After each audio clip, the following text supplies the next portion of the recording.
Hello, and thank you for buying or demonstrating a Trip&T Phlebotomy Cart.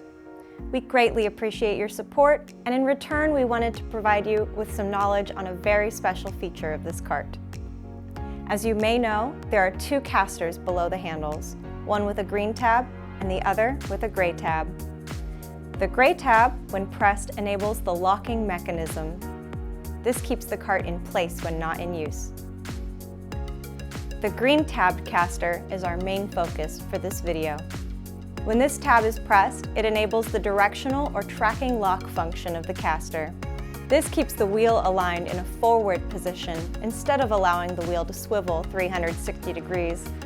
This feature allows the cart to move long distances down hallways or around corners with sharp turns or unexpected movements.